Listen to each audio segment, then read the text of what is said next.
जैसा कि हम जानते हैं कि इंटरफेरेंस और डिफ्रैक्शन वेव्स के कैरेक्टरिस्टिक्स होते हैं और हम ये भी जानते हैं कि यही सेम कैरेक्टरिस्टिक्स हमें वेव्स के साथ साथ पार्टिकल्स में भी देखने को मिलती हैं। तो अब वहीं से एक कॉन्सेप्ट निकल कर आया जिसका नाम था हाइजेनबर्ग्स अनसर्टेनिटी प्रिंसिपल और इसे प्रपोज किया था एक जर्मन फिजिसिस्ट वर्नर हाइजेनबर्ग ने ईयर 1927 में।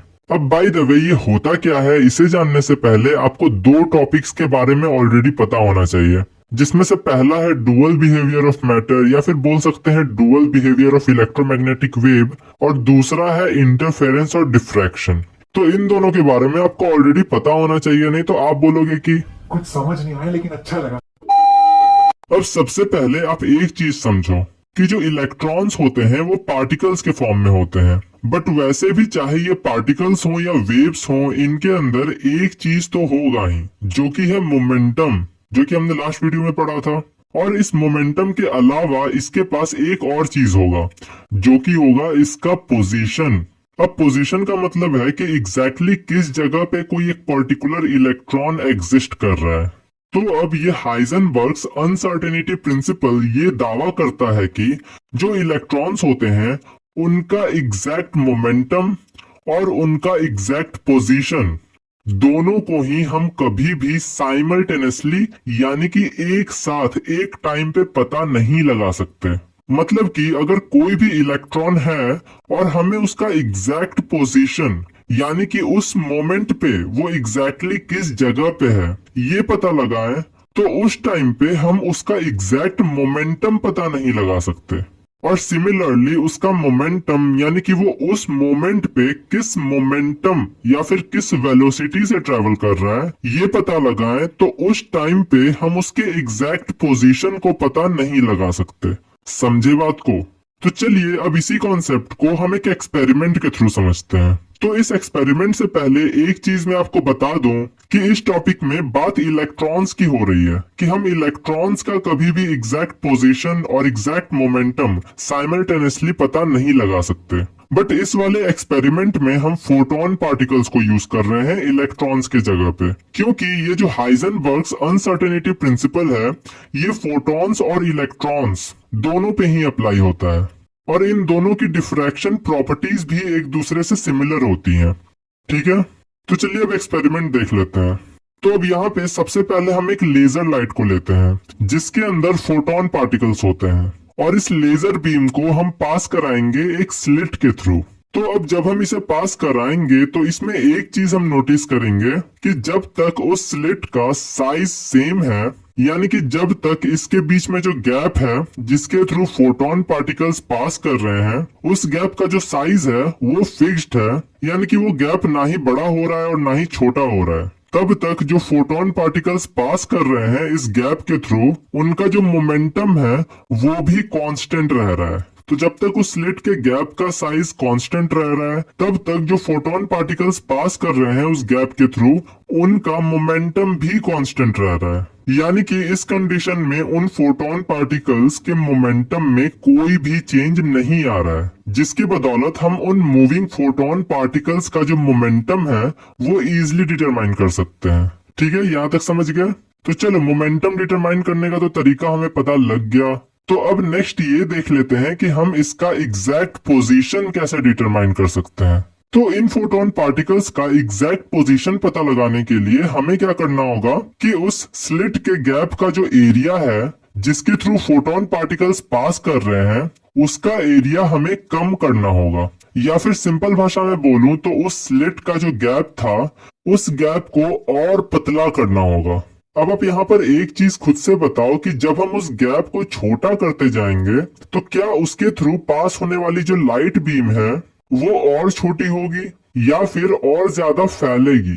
तो यहाँ पर सिंपली कोई भी यही बोलेगा कि वो लाइट बीम छोटी होगी, क्योंकि वो लाइट बीम जिस स्लिट के गैप के थ्रू पास हो रही है वो भी तो छोटा ही हो रहा है ना, तो ऑब्वियसली लाइट बीम का जो साइज है वो भी तो छोटा ही होगा।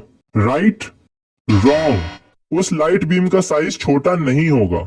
यानी कि जब हम उस स्लिट के गैप के साइज को और ज्यादा पतला करते जाएंगे तो यहाँ हम देखेंगे कि वो जो लाइट बीम है उसका एरिया छोटा होने के बजाय और ज्यादा फैल रहा होगा। और बस यही था हमारा एक्सपेरिमेंट। तो अब इस एक्सपेरिमेंट से हमें क्या पता चला? तो जो पहली चीज हमें पता चली इस एक्सपेरिमेंट से वो थी कि जब हम उस स्लिट के थ्रू फोटोन पार्टिकल्स को पास करा रहे थे, तो जब तक उस स्लिट का गैप का साइज कांस्टेंट था, तब तक उसके थ्रू जो फोटोन पार्टिकल्स पास हो रहे थे उनका मोमेंटम भी कांस्टेंट था। बट ये उनका मोमेंटम कांस्टेंट तभी तक था जब तक उस गैप का साइज थोड़ा बड़ा था और कांस्टेंट था, कम ज्यादा नहीं हो रहा था। ये हो गया हमारा पहला ऑब्जर्वेशन। और फिर इसके बाद जो दूसरी चीज हमने ऑब्जर्व की वो थी कि जैसे ही हमने इस स्लिट के गैप का जो एरिया है वो कम करना स्टार्ट किया, यानी कि जब हमने इस स्लिट को और नैरो किया, तो इसका जो मोमेंटम है वो कांस्टेंट नहीं रह पाया और हाथ से निकलता हुआ दिखाई दिया। इट मीन्स उसका वैल्यू पता लगाना और ज्यादा मुश्किल होते गया। अब वैसे एक चीज आपको याद होगी कि इस स्लिट के गैप को हम छोटा किस लिए कर रहे थे?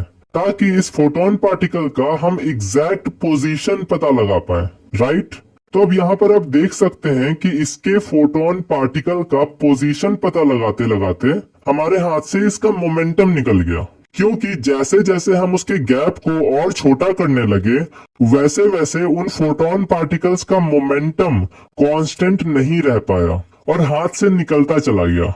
और वहीं अगर हम उसके मोमेंटम को कांस्टेंट रखना चाहते ताकि हम उसे डिटरमाइन कर सकें, तो उस फोटोन पार्टिकल का एग्जैक्ट पोजीशन हम कभी पता नहीं लगा पाते। यानी कि इन सबको एक सिंपल भाषा में बोलूं तो जितना ज्यादा एक्यूरेसी के साथ हम किसी भी फोटोन पार्टिकल या फिर किसी भी इलेक्ट्रॉन का मोमेंटम पता लगा पाएंगे, उतनी ही कम एक्यूरेसी के साथ हम उस फोटोन पार्टिकल या फिर इलेक्ट्रॉन का पोजीशन पता लगा पाएंगे। और इन द सेम वे जितना ज्यादा एक्यूरेटली हम पोजीशन को पता लगा पाएंगे, उतने ही कम एक्यूरेसी के साथ हम किसी भी फोटोन पार्टिकल या इलेक्ट्रॉन का मोमेंटम पता लगा पाएंगे। यानी कि मोमेंटम और पोजीशन में से किसी भी एक की वैल्यू जितनी सर्टेन होगी, दूसरे की वैल्यू उतनी ही ज्यादा अनसर्टेन होगी। समझ में आई बात? तो चलो, अब ये तो हमें पता लग गया कि इन दोनों के बीच में एक लेवल ऑफ अनसर्टेनिटी होगी। बट अब इसके थोड़ा और आगे बढ़े तो एक क्वेश्चन आता है कि ये जो अनसर्टेनिटी होगी किसी भी माइक्रोस्कोपिक पार्टिकल के पोजीशन और मोमेंटम के बीच में, वो कितनी होगी? यानी कि वो कितना अनसर्टेन होगा, उस अनसर्टेनिटी की वैल्यू क्या होगी? तो बस इसी अमाउंट ऑफ अनसर्टेनिटी को हाइजेनबर्ग साहब ने एक इक्वेशन के थ्रू बताया था। तो जो इक्वेशन था वो था delta x into delta p x is greater than और equal to h upon 4 pi, जिसमें से इस डेल्टा एक्स का मतलब है uncertainty in position of any particle और इस डेल्टा पी एक्स का मतलब है uncertainty in momentum of any microscopic particle और इलेक्ट्रॉन, इज ग्रेटर देन और equal to h means Planck's constant upon 4 pi, जिसमें से पाई की वैल्यू आप जानते ही हैं 3.14। तो अब बेसिकली ये इक्वेशन हमें ये समझाता है कि जो अनसर्टेनिटी इन पोजीशन और अनसर्टेनिटी इन मोमेंटम होगा वो ग्रेटर देन या इक्वल टू होगा h अपॉन 4 पाई के।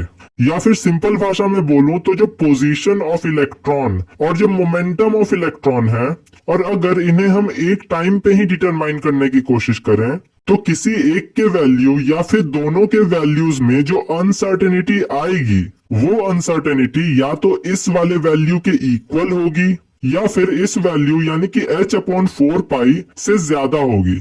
समझ में आई बात?